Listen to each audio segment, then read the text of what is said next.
Hello and welcome to GV Wire's Political Forum in conjunction with CMAC. For the next hour or so, we'll be talking with candidates for Fresno County Supervisor District 2, which roughly encompasses North Fresno and parts of Clovis. The election is March 5th, and if no candidate receives a majority of the vote, the top two will advance to the November 5th general election. I'm your host, David Taub, senior reporter with GV Wire. I'll be asking the questions, and these gentlemen here will be answering.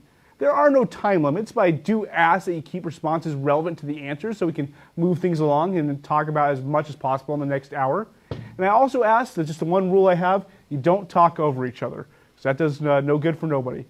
Now, if you have something you want to respond to, what somebody else says, just raise your hand, I'll get you to you, and we'll have a good forum for the next hour. Now, let me introduce the candidates. Steve Brandow has been supervisor since 2019. He's seeking his second full term. He previously served as a Fresno City Council member. Gary Bredefeld is a two-term Fresno City Council member and also served a term in the 1990s on the Fresno City Council. Paul Dictos is the elected Fresno County Assessor Recorder, and he's been holding that position since 2011. And Dion Bordes is a social worker for Fresno County. This is his first time running for public office.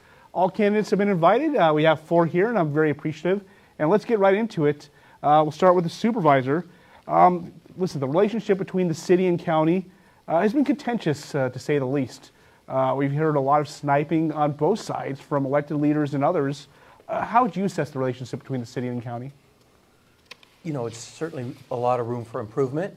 That's very historic. Some contention between the city of Fresno and Fresno County has always been a little sketchy. It certainly is now. Maybe it might even be an all-time high. I don't know. Personally, I think it's because some council members want this job, and so when that happens, you have to make a few waves, right? And then I think there's some particular council members who have gone out of their way to criticize the county for their own political futures.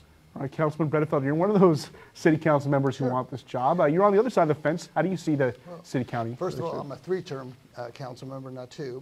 Well, two current there, but okay. The issue about the relationship, listen, has nothing to do with anybody running for office. This has been an ongoing issue a long time. There's an attitude at the county that is demeaning towards the city. We need a tax sharing agreement. They don't feel it's important to sit down with the city council or the mayor. In fact, they've been very demeaning to the mayor, Mayor Jerry Dyer. He can share some of his experience sitting in a room with them. And when I get to the county, that's all going to change. There's going to be respect towards the city of Fresno as well as towards all the cities that are in the county. We're going to get a tax sharing agreement done. And we will recognize that the city of Fresno is very, very important to the county of Fresno, that they have to work together in order to collaborate, in order to have development, in order to help with the homeless. They have a Department of Behavioral Health. We don't. We need the county's assistance in dealing with those kinds of issues, and that's all going to change when I get to the county. Assessor Dictos, Gary mentioned the tax sharing agreement. We're going to talk about that next. You are an elected member of a different department. What's your take on how the city and the county get along and about this tax sharing agreement?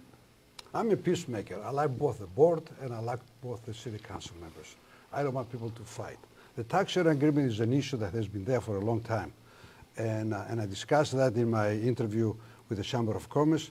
Like the county shares about 60%, 73% something, and the city gets 32%. The county is justified to get what they're getting, but there is room for improvement. And we are going to sit down and really work on this thing and talk about it. But I want to be a peacemaker. I don't want to go back to the argument, the cities, the county is that. The county is in charge of 15 cities. One of them is the city of Fresno, and the city of Fresno should not forget that. All right, Dion, you're kind of the outsider on this. What's your perspective about the city and the county and this tax sharing? I think there are a lot of good points that can be made in many different aspects, and I think that my opponents brought up several of those. I think the real thing that we have to remember, though, is that the city and the county need to work together in order for us as a community to be successful. And I think that nobody would disagree that there's an issue. I think at the end of the day, since this disagreement can't be decided by the parties themselves, perhaps we need to bring in other things, like empirical-based evidence. Why don't we look at the numbers as to who should get what percentage based on what? Perhaps maybe looking into why urban sprawl is creating this deficit to where the county picks up the tab for the city or vice versa. I think there's a lot of ways to look at this, but to point fingers at the other side is never going to come to a solution that is going to make any of us any better off. All right, Steve, you've been supervisor since when the agreement expired in 2020. It's been 3+ years now.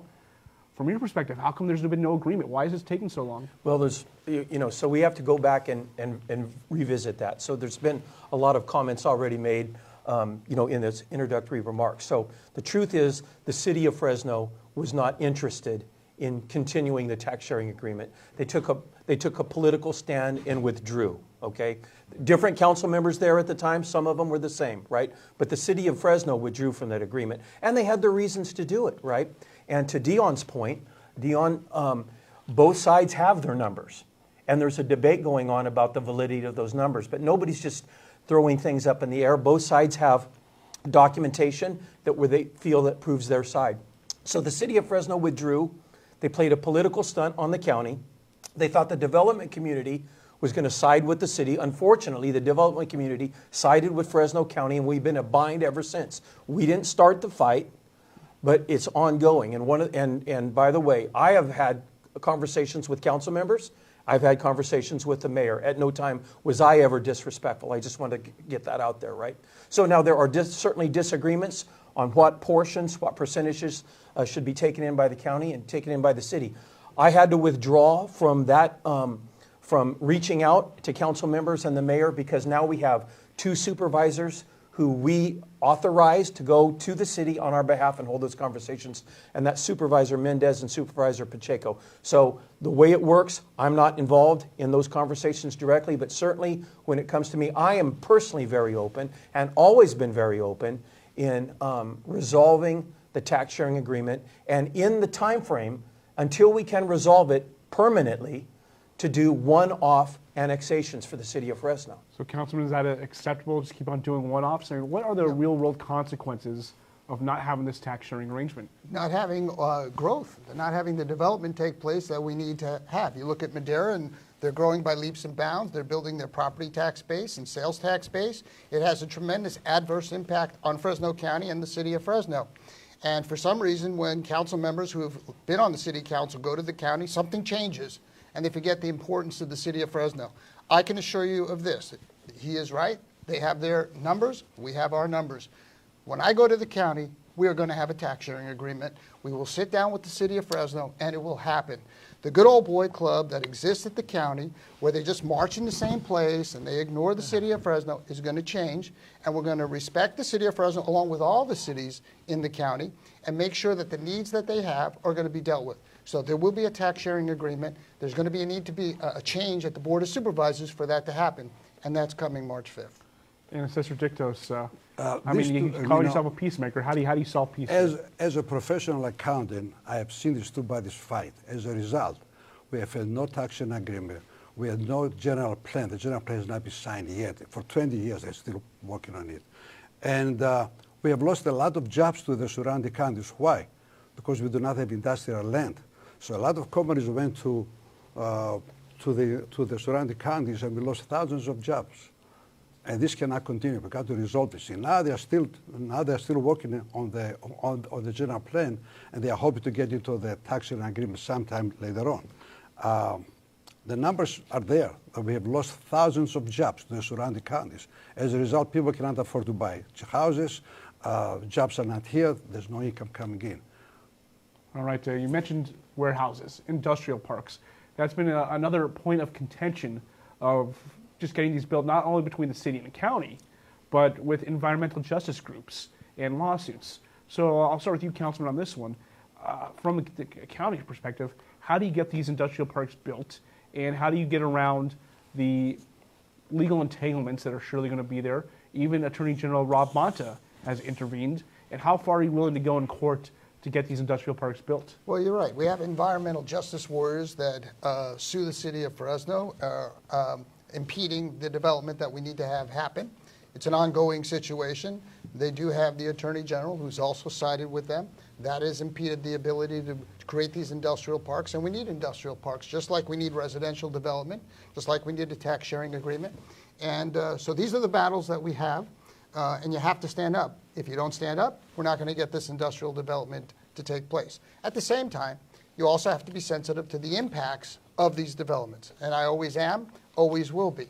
We don't want to cause problems for residents, but we have to build industrial parks, and so we will continue the efforts to do that. Supervisor, where do you build these industrial parks? I know that kind of the area by 99 and 41 has been traditionally the industrial park zone, which has been a point of contention. Do you try to still build them there? Are there other parts of the county that they should be built? Yeah, I want to get to that, but I want to address a few things that have been said. Not that I'm in total disagreement, but we were talking about the environmental justice group. Unfortunately, for the city of Fresno, you have environmental justice advocates on city council, right? So the problem is not somewhere else, somebody else. It sits there in that body, and it really hamstrings economic development. And I'm not talking about residential now, we just finished that, but I'm talking about industrial park development. So when I was on the EDC, the Economic Development Corporation, when I was a council member, now as a supervisor, for 6.5 years as a council member, Gary, I tried over and over and over again, and you can do it too, to find places in Fresno that fits everybody's need, and the environmental justice will give you the thumbs up. It's not happened, it never happened, it's not going to happen. That doesn't mean there can't be a couple of little one-offs, but little one-offs are not what's moving the economic conditions of our community, right? So when I became a supervisor, it took me about a year to get some of the, find out where the restrooms were. And then I said, I'm going to get back to work on this economic development. So I met with Leanne Eager and the EDC board and said, where can we go? Let's look at this. Let's open up the map. Does it have to be done in the city of Fresno? We took a look at some spots outside of the city of Fresno in Fresno County, and we located 3 or 4 potential places. About just over a year ago, the Board of Supervisors committed $1 million to a study. Right now, it's just a study. We have to pass the general plan, is what Paul talked about. We pass the general plan, that can potentially become more than a study. I believe that it's going to happen outside of the walls of the city of Fresno, because the debate happens on city council. And you have a number of council members that fall lockstep with the state attorney general. Now look, I've met with Rob Bonta on multiple occasions. I've given him my word that we're going to take his concerns and we're going to deal with them. We're not going to try and skirt around him. And then I'm taking him at face value when he says, if you conquer these concerns, then I can potentially be on board. All that work still needs to be done, but that's an example of working with somebody that he probably disagrees with many things that I stand for. But we have to get some movement in this space of economic development, and I'm committed. Mr. Bordes, where do you think these industrial parks and these warehouses should go? Well, to be honest with you, I'm kind of confused as to why the discussion doesn't revolve around plans that have already been proposed. Such as I recently read about, there was 1 million square feet of industrial space that we were talking about opening up or potentially building on the west side of Fresno. There was some discussion, from what I understood from a couple of different council members, about how this needed to be union-based work, which I can understand, but I think maybe that's the key, is we need to recognize a way to moderate and to balance the different needs of our community, both based on where we build these different industrial zones, but also who builds them and under what conditions and for what purpose. I think that's really the issue that we're facing within Fresno, is it's not forward-facing, it's not future-oriented. There's no vision. We're sitting here talking about how the county the county council and the supervisors can't get along. Well, respect begets respect, and I think that's where we have to start, is by actually bringing in people and opening up the discussion to come to the solutions that we can really find by bringing in other parties in the discussion. All I'm hearing is about, we need to figure out whether it's in Fresno or not in Fresno. We have all this open area. We have all this urban sprawl that's occurring, but yet we have to figure out where we can build these. It doesn't really make a lot of sense, and I feel like it's a giant bait and switch. Right, Assessor, we'll get to you in just a Well, second. as the assessor, when I see that there's no tax sharing agreement, there's no general plan, I see that there's no building going on. Last year we had over 3,300 new parcels created. This year we are down to 1,800. That affects that. That affects the bottom line. That affects the income coming into the county. The county has been in a deficit for the last 8 years. Nobody knows that. I know it. And I have a chart here to show it. We've been in a deficit since 2015. Started out with $793 turn that million. around so you can see that, Paul. I got to see what I'm reading. So, okay, I'm showing you this so you can focus, we can zero into this. In 2015, the deficit was $793,000. In 2016, it was $793,000. Hold it a little lower. A little lower to your face.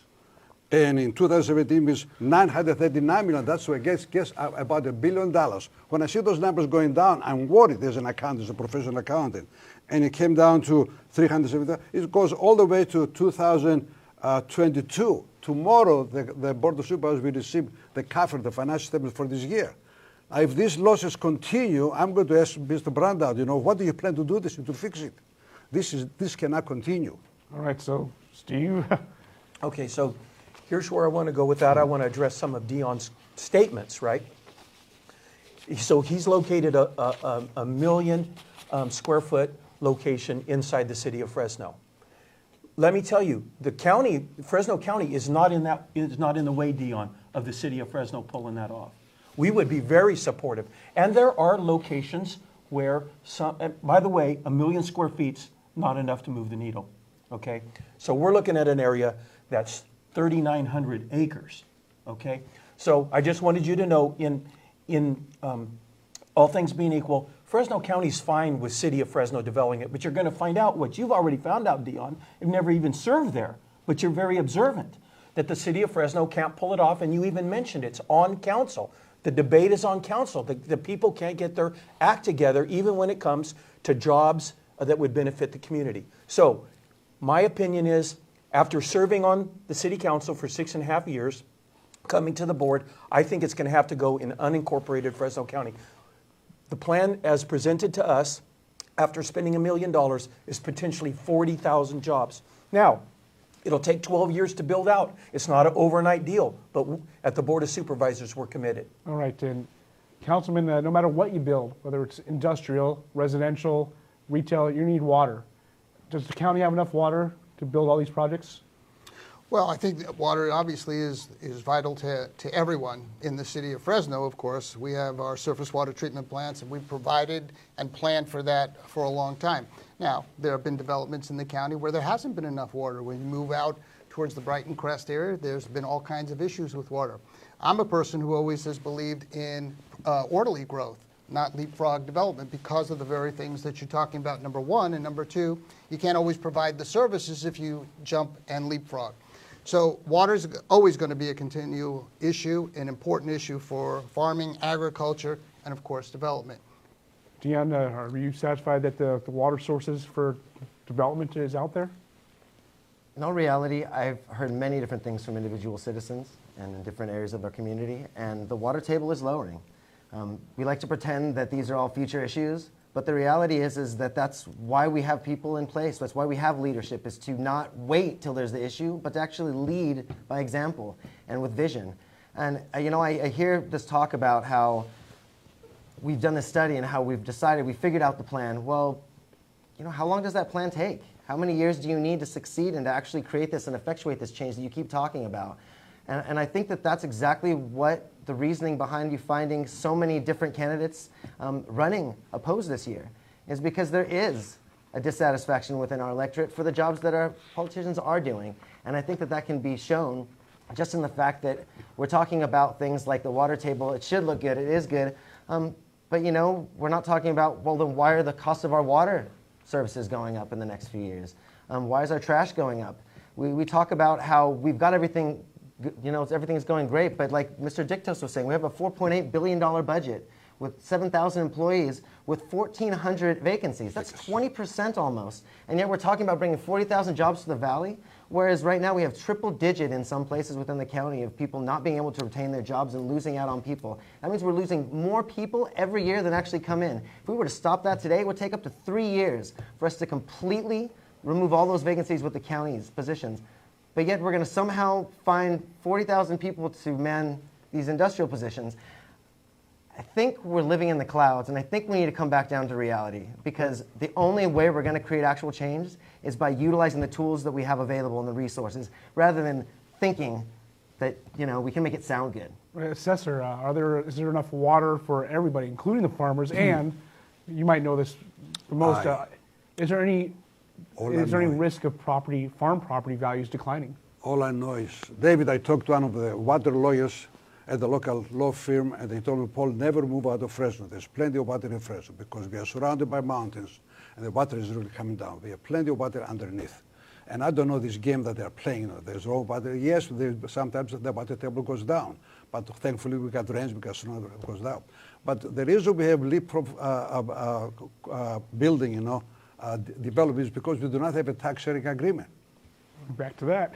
Unless you have that, you're going to go here and there and there. If you have that, you can go, continuously, orderly, and the cost is cheaper. Now, when you go and build houses up at Friant, okay, no plan or nothing.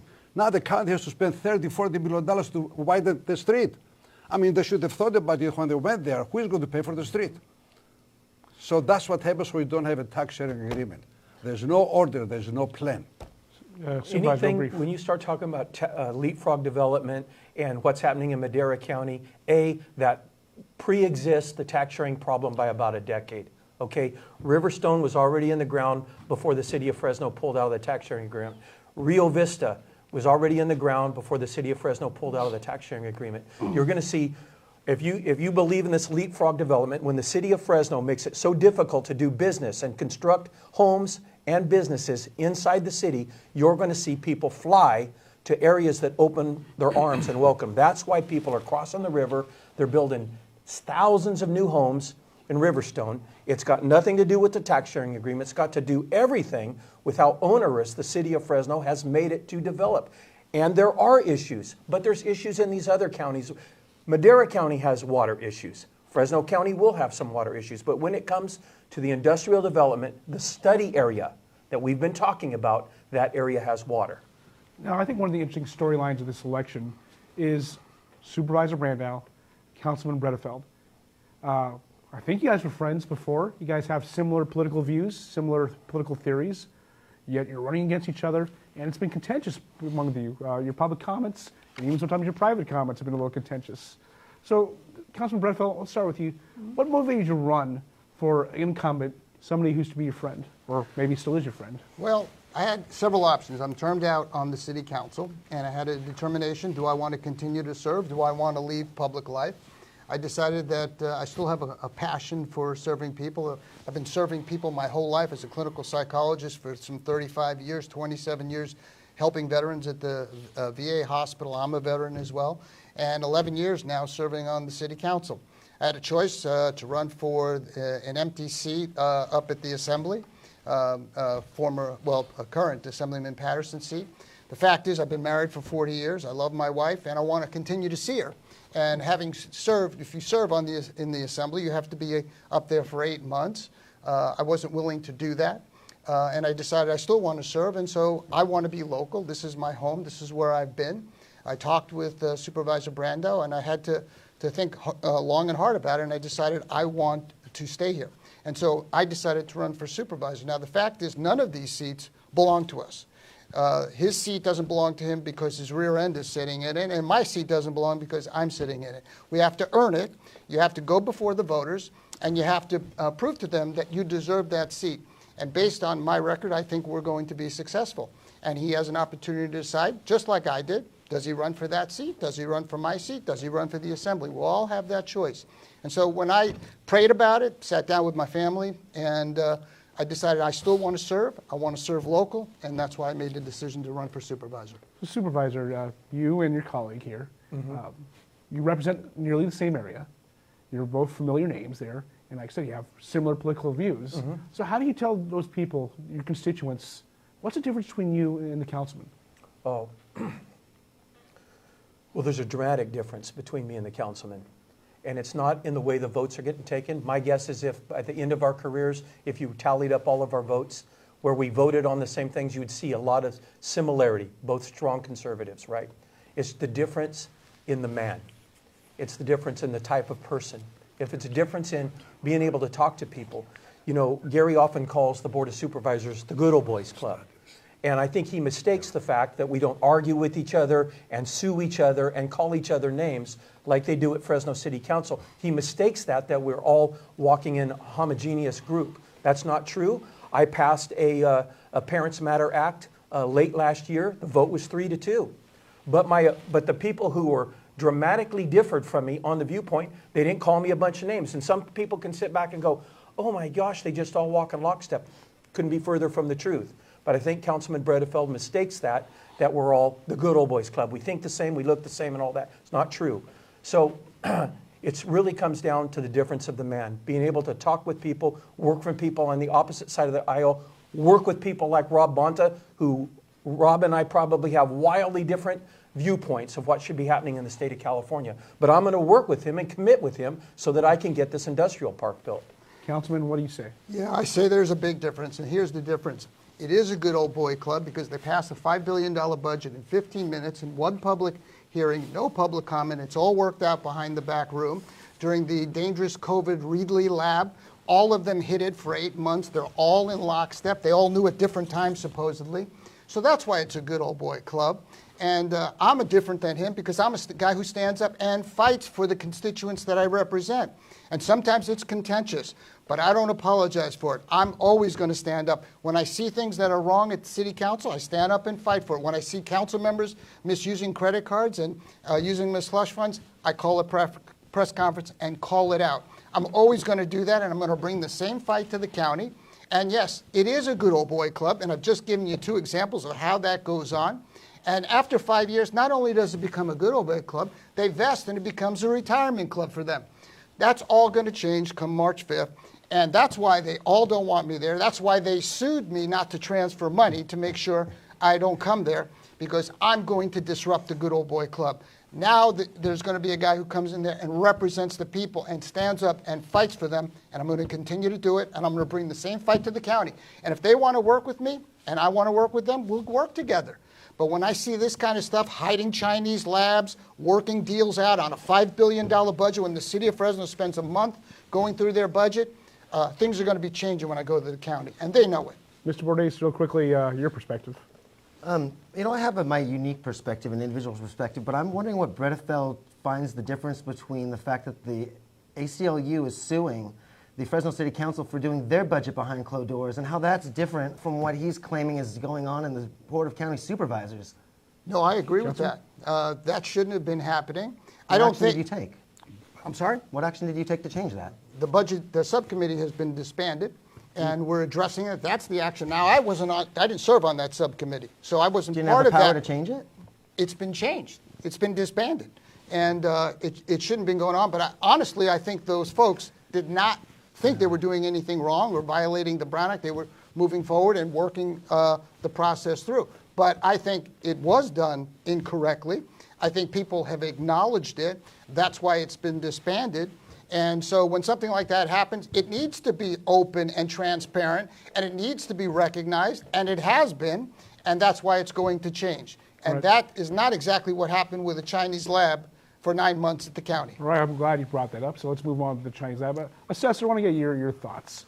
When you hear this lab going on, do you think the county handled this correctly, from just the actual lab to being open and transparent with the public? Yes, How do you think they handled it? Yes, they did. Talking to the people that are in charge, they took care of it. They were waiting. They were talking to the state. They couldn't just go out and really shoot their mouths. But I tell you what, I love both these guys. Both of them endorse me at times, and I love them both, and I love also Dion here. And the reason that I'm running, you did not ask me, is because I saw that we are balancing the budget. We're not really balancing the budget. We are balancing the budget with vacancies. We have 1,400 vacancies, and we keep having these vacancies. And we are balancing the budget when we shouldn't be, when we are not even balanced. We have a deficit here. We are balancing the budget by inflating our revenues. Okay? And as a professional accountant, that's why I'm running about to fix all those inadequacies. I don't believe that this is true. This is good for the public. The public should really know what's going on. And as a professional accountant, I will disclose those things, and I will make sure that I will be a watchdog for the average taxpayer. Right, Supervisor, Councilman Bredefeld says you did not handle the Reedley lab correctly. The assessor says you did. What's your assessment on how the Chinese Reedley lab was handled? Well, for starters, you always have problems. You have people, you have problems. Let's talk about the Reedley lab for a second. It was discovered in Reedley thanks to the good hard work of Reedley staff and the city manager. It's discovered in Reedley. In Reedley, it was a warehouse. They were warehousing the stuff that they'd removed from Fresno. It was sitting there as a warehouse, right? As a lab, it was operating in the city of Fresno. In Reedley, a couple months as a warehouse. In the city of Fresno, it was operating as a lab for years. And if the councilman keeps making claims like, well, why didn't the county do anything about it? Why did they be transparent? Why weren't they more transparent? I would have to call BS on that. When it was a lab, operating in a lab in Fresno, Fire Chief Carrie Donis, in an email, said she had concerns about that lab. The council member didn't do anything about it. Okay, finish, and then I'll go. The other council members, they didn't hold press conferences then. They only held a press conference when they could make political hay about it. Now, I happen to agree more with our assessor recorder, right? That I do believe that we handled it well. Did we handle it perfect? Do we handle anything perfect? Does government handle anything perfect, right? So could things have been improved? Yes, to this day, we still wish there were improvements out there.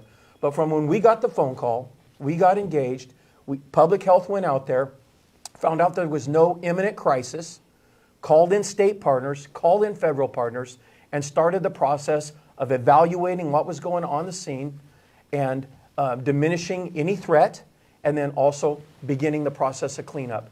Now, the minute we called the state and the feds, there was some Keystone Cops going on.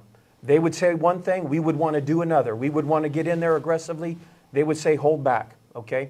So that's a problem in government when you have something like a lab that is running across different agencies, right? And you have different agencies applying. So, Here's where the truth is not told.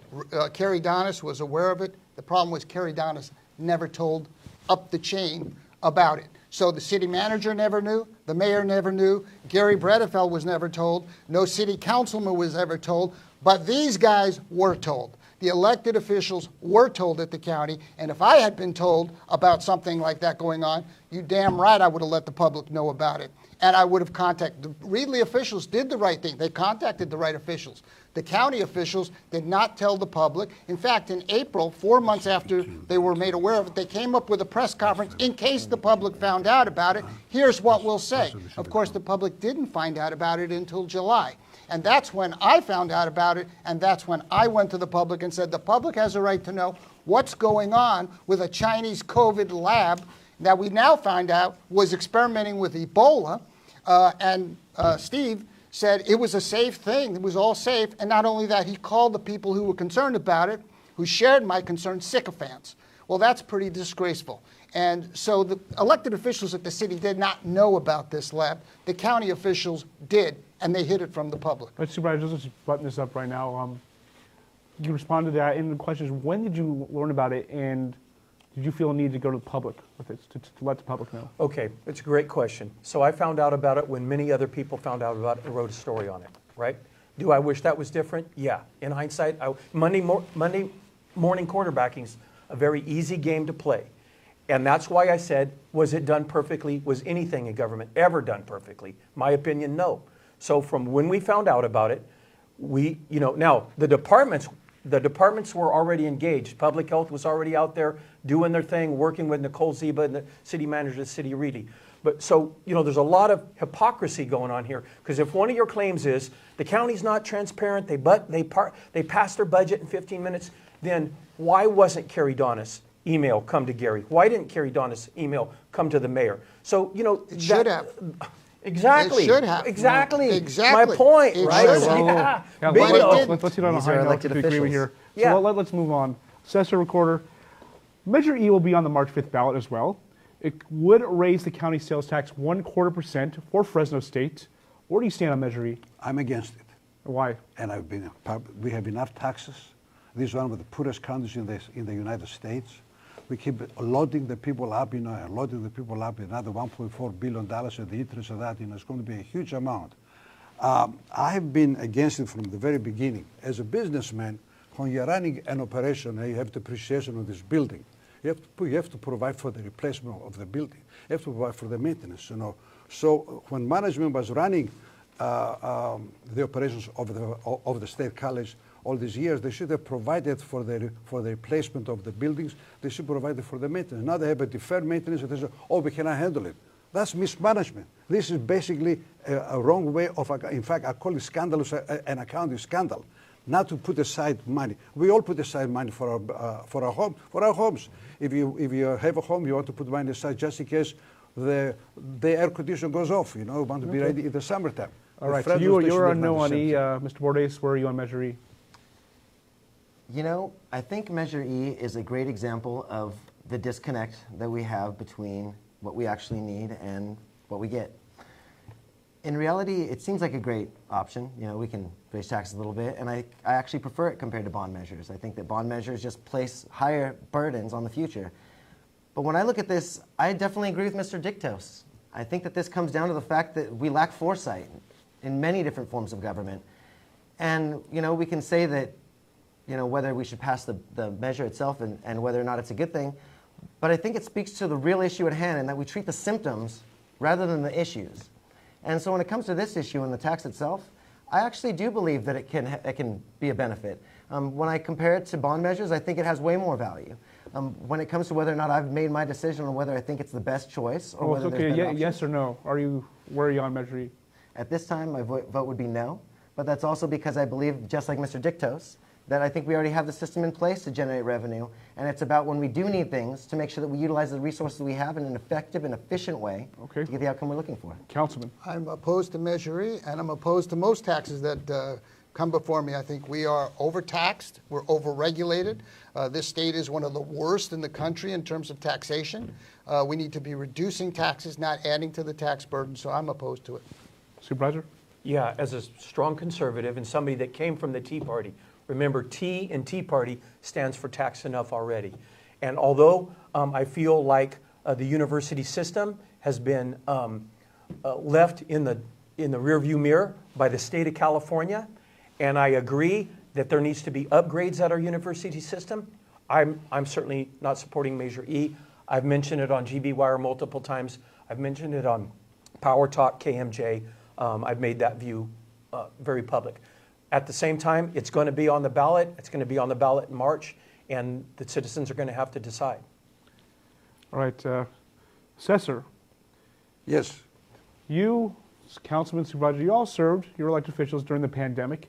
How do you think the county, and the city for that matter, handled pandemic issues in the last, from 2020? Well, I believe the Fresno County did a great job because, they allowed us to really telework. And we never missed a point, we never missed a thing because we kept working.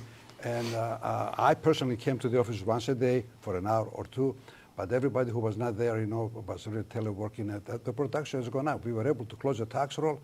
Our tax roll has gone up by about 6% during that period, which is really a testament to the workmanship and to the dedication of my staff. I took the tax roll at $57 billion when I came in, and today stands at $110 billion. There's plenty of money coming in, but we can do better. We need more production. We need more parcels to be. If there's no parcel, there's no taxes. All right, Councilman, how do you think this county did during the pandemic and compared to how the city did? The city did horrible. They shut down businesses. They created a snitch hotline if people weren't wearing masks. I was probably the only lone voice fighting all of the lockdowns, speaking out for kids that needed to be in school. We held press conferences. We held rallies. They shut down businesses. They destroyed livelihoods. And they kept the abortion mills open. The county, likewise, I think did an abysmal job because they didn't stand up and they didn't fight for the people. They may have been silent and opposed to it. They had a medical officer, Dr. Vora, who was like little Fauci in Fresno County. He spewed all the misinformation from Dr. Gailey up in California and Dr. Fauci. These guys, the County Board of Supervisors, are responsible for the Department of Public Health. He was not fired. He should have been fired. When I had press conferences, when I had rallies, I did not have any Board of Supervisors. I think they showed up one time.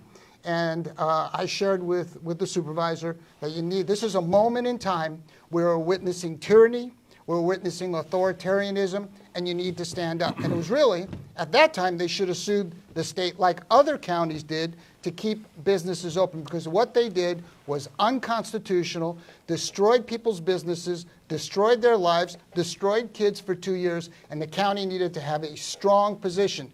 There were 3 Republicans on there, and they didn't sue the city. They're sue the state. They're suing the state over a name change, so they have the guts to do that. But when it really counted, when you had to stand up against Newsom and his tyranny, they were silent.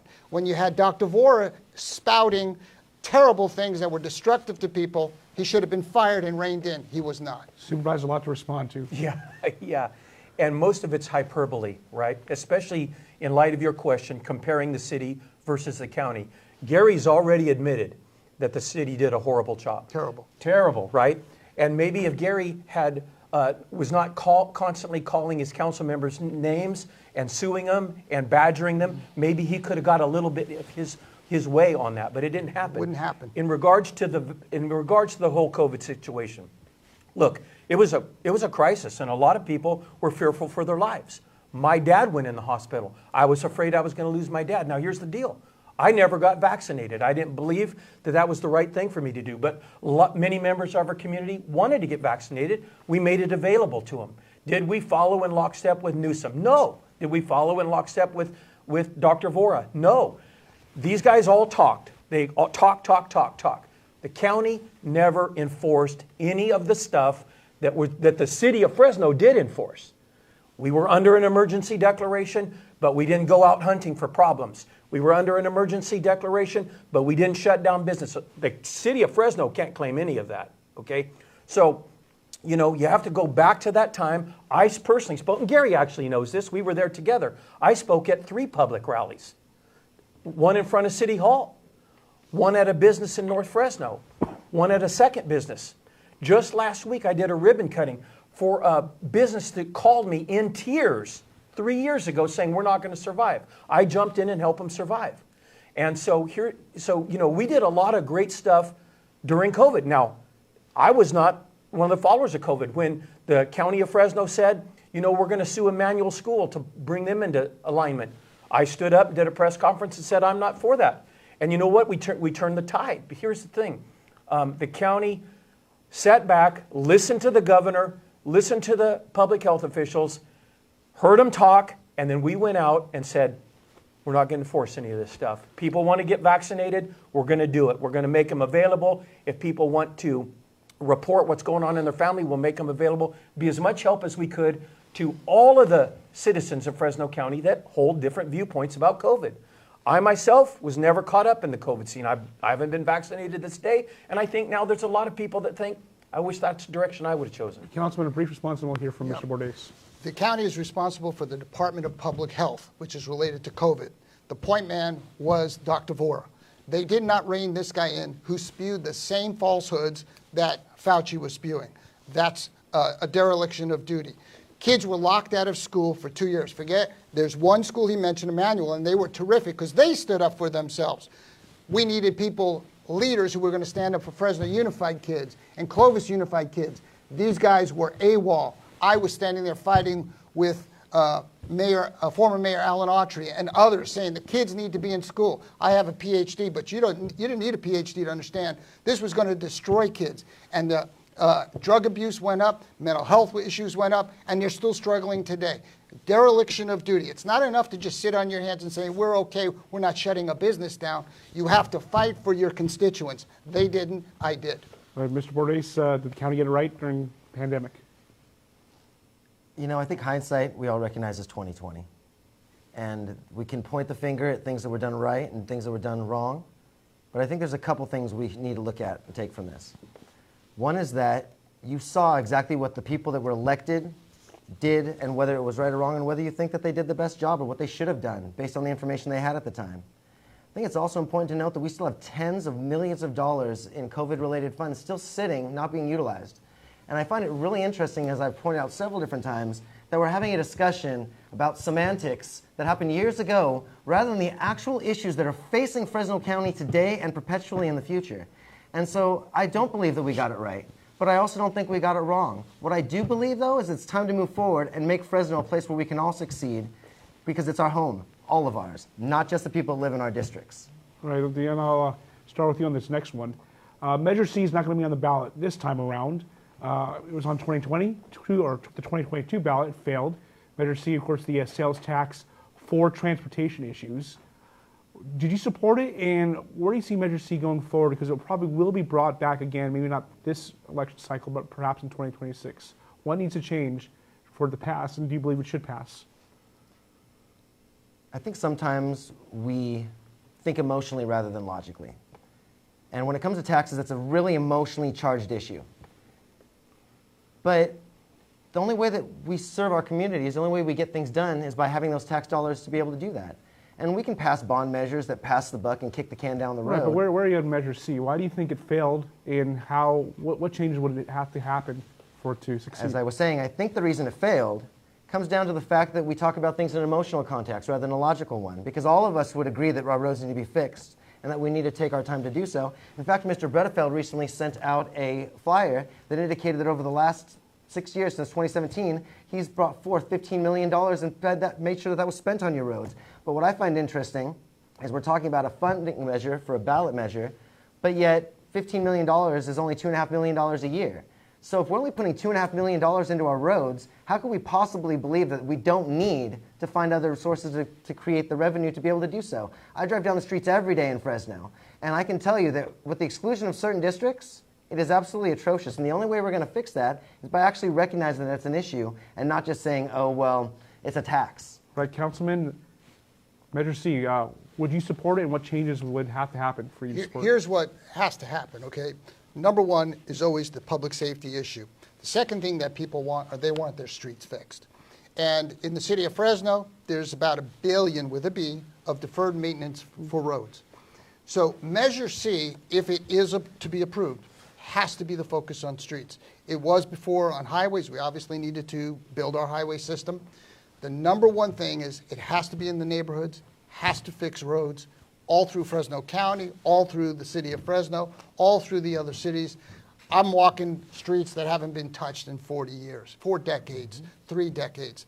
That's unacceptable. Unless Measure C meets that need, that it's roads, that's the primary thing, I will not support it at that time. If it does, I will look to support it because people want their roads fixed. It's a tax that's existing. It'll be one that's extended so that people are already paying for it. Short of it being for roads, I will not support it. If it is focused on roads, then I will support it. And Assessor, where were you in 2022 on Measure C, and what changes would you like to see? Measure C is vital to the economic development of our county because that money is being used as a matching grant. The state sees that we have a matching grant, so they double it or they triple it. We have over 3,000 miles of streets, all over this county. We have over 8,000 or 10,000 bridges, we have culverts and all those things. Those things are really in a bad shape. I'm talking to the public, to the building department, to the public works department. They say we are deferred maintenance, for years. It's not going to catch up. We are so behind. It's not funny. So we need Measure C. I'm for it. Supervisor. Measure C is dramatically needed in our community. I mean, desperately. I've served on the Transportation Authority for 12 years now, 11 years now. As a councilman, again now as a supervisor. I know all the good work that goes into that. Dion and I were talking before the forum started tonight. We both took 168 into downtown Fresno. You remember not too long ago before 168 existed. These are the type of projects that Measure C has funded. It has allowed the city of Clovis to have exponential, beautiful growth. And I remember when they first built it, very little traffic. Now it's a traffic jam when we were coming downtown tonight. 2 months ago, we did the grand opening of Veterans Boulevard, another fantastic thing. Just 2 nights ago, a constituent called me, said, I want a yard sign. I want one of your political yard signs. I said, yeah, I'll get that to you. I said, let me ask you, how is how is Veterans Boulevard? Oh, that's fantastic. It's already alleviated a lot of traffic off of Herndon. Here's the problem. We also have a big problem at the interchange with 99 on Shaw Avenue. That is probably a $200 million fix. We need Measure C. We've got Central Avenue, American, North. We have a lot of interchanges that need work. And we need our local roads paved. Where I'm in agreement with and where I support Measure C, is that if it is a roads-centric tax. Now, the beautiful thing about Measure C, you tax it, you can leverage the tax. That's what, just so if listeners never knew this about Measure C, if we tax ourselves and we take $10 million and spend it on Veterans Boulevard, the federal government will say, okay, you guys are committed. We're going to take your 10, we're going to raise it 30. The state of California is going to find a way of helping us. We can't do that, but we'll do this. It's a leveraging. It's a very powerful mechanism, right? I will support it if it's about continuing the focus on roads. Why did it fail in 2022? It failed in 22 because Republicans, by and large, said, nope, it's got too many other goofy bells and progressive whistles in there.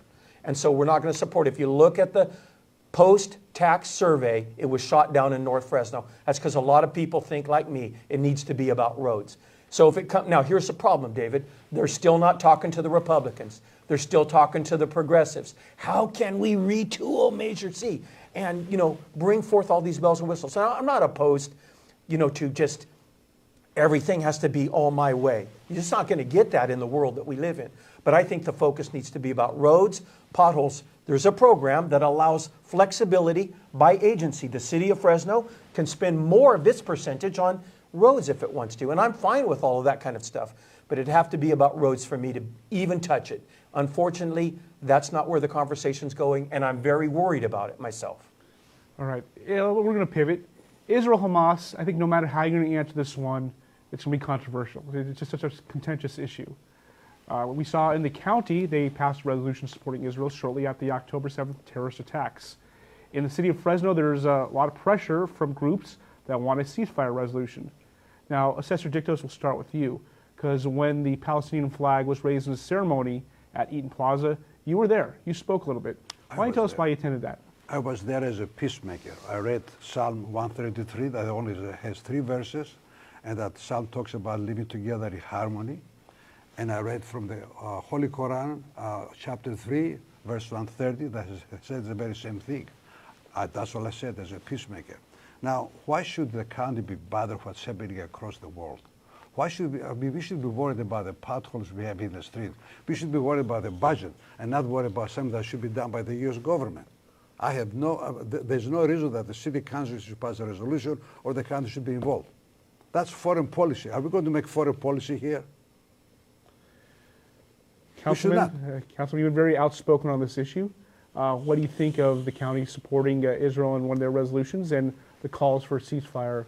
Well, I did an op-ed shortly after October 7th. I said we need in this country to have moral clarity about this war. October 7th, terrorists, brutal sociopaths came and killed 1,200 Israelis. Israel is our nation's ally in the Middle East. They have always been there for us. We need to be there for them. And I knew that shortly thereafter, as history proves, Israel would respond. Initially, people would be supportive. The media would then turn on them, and this kind of thing would be going on. Now, every Thursday, we have people who are coming now, very threatening, yelling, shouting. We're going to bring some decorum back to City Hall. They've threatened me. I don't care. I'm not intimidated at all. But the fact is, we need to support Israel. And we can't turn a blind eye simply because we're elected representatives of a city or a county or a state. Everything that happens in the world, everything that happens in the United States has an impact on us as representatives. And I think we need to maintain strength and acknowledge that Israel is our ally. They were attacked, and the terrorist group Hamas must be destroyed once and for all, always. And the reason why this continues to come up is because we have every Thursday, they come to City Hall and they scream about Gaza. They hurl anti-Semitic comments. They attack myself. They attack Councilmember Carbasi. They attack the City Council. And they demand that we give them a resolution for a ceasefire, which I don't believe is going to happen. And he's right. It's not going to change anything. But they come, and we have to respond. We have to deal with it. They have a right to come. It's public comment. They can speak. But I'm not going to back down when people come and are threatening or mislead our city about what's happening in Israel. And so I stand up and speak up about it. And we'll continue to do that if they keep coming. Supervisor, the county actually did a resolution, and also not necessarily related to this, but also a resolution regarding what flags can fly on county flagpoles, just limited to the American and California flags. Why did you support this resolution, and is there any other resolutions coming, and what do you think about the flags? Yeah, that's great. Well, here's what's funny. They were both my resolutions. Here's the reason I did a resolution to support Israel. They have been an ally of the United States for decades, and not just an ally, but a friend. After we were attacked on 9/11, the very next day they pronounced a day of mourning in Israel over the losses we suffered in the United States. They also instigated immediately a blood drive to help the first responders in New York. Okay. Thirdly, months later, they erected in Jerusalem a monument with the names of all the people that were lost in America. These are the things a friend does when there's a crisis. So I wanted to reciprocate and say, we knew you were attacked by terrorists, and we want you to know that around the world we see that, we recognize that, we support you. Okay? That was my resolution. It passed. I'm going to talk about flags in just a second. But here's where I'm at on this deal about Israel and Gaza and what's going on over there. Because we get asked, can you do this? Can you support a resolution, a ceasefire agreement? Can you do this, do that, and the other? Honestly, my focus is on local issues. We've been talking about them all night. Measure C, all these different issues, tax sharing agreement. That's where my focus is at. We don't have much to say about how that war gets worked out over there. But I will say this, David, that all of the death of the 1,200 Israelis that were trying to enjoy a concert, and the preceding death, the deaths after that are happening today in Gaza, all of these deaths are not attributable to anybody other than Hamas. Okay? And they're a terrorist organization, and until we get that right, I'm not going to interfere with Israel's right to defend itself. Mr. Bordes, why don't you conclude this one real quick? I think I have a very unique perspective in a couple different ways. I am a Jewish American. I was raised Jewish. And when I think of what it is to be a Jew in the United States of America, I think of the stories of David and Goliath. I think of the stories of King Solomon and the baby. It's a story of underdogs. And there's a lot of emotion that I think comes into play when we talk about what's going on in Israel right now and the pain and suffering that's being experienced by all sides. I think the things we have to concentrate on are recognizing the plights of one group and the arguments of them do not have to be mutually exclusive. We can both support Israel's right to defend itself and the Palestinian people's right to self-determination. We don't have to make this an argument in which we point fingers at each other and draw lines. That's why I'm here today. That's why I'm running for supervisor in Fresno, California. Because I believe that we are too often focused on the divisions and the things that make us separate and rather the things that bring us together. The reality is I don't think there's one person that would disagree with what happened to Israel was absolutely horrific and unimaginably horrible in so many different contexts. I also, in the same way, don't imagine there's one person that can't relate to the plight of the Palestinian people and what they're going through, many of them not even involved in the conflict itself directly. So when it comes to this conflict, I have a lot of conflicting opinions. But the one thing that I do know is that you can't support the belief in one group's self-determination and dismiss the other in the same breath. Mr. Bordes, we're almost out of time, so I'll let you have the first round of the concluding questions. Make your 30-second elevator pitch. Why should you be a supervisor, and why should Supervisor Branda be replaced? I think the actions of our community, of the people in charge, speak for themselves. I was taught a long time ago by my family that charity belongs in the home first. But all too often, I think we think that our home ends at our front door. This entire city, the county, our state, our country is our home. And this is an opportunity for us to make a decision for the future of that community and what's better for them. Right, Assessor, why are you the man? I'm a different candidate of all these four people here. I came as an immigrant from Greece. I made $23 in my pocket. I was on welfare. I lived in the projects. I moved out of the projects. I got me a job. I went to school. I got the student loan, and I paid it back with interest and everything. And I'm the most qualified because as a professional accountant, I'm going to have a lot of input as to what's happening financially in the county.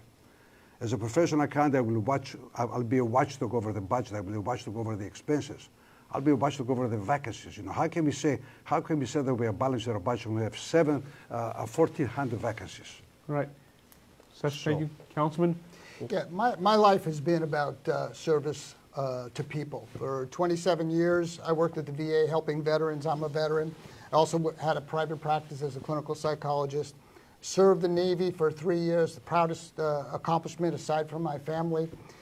In public life, now we've gotten 900 police officers, the highest level ever, 375 firefighters in the city of Fresno, highest level ever.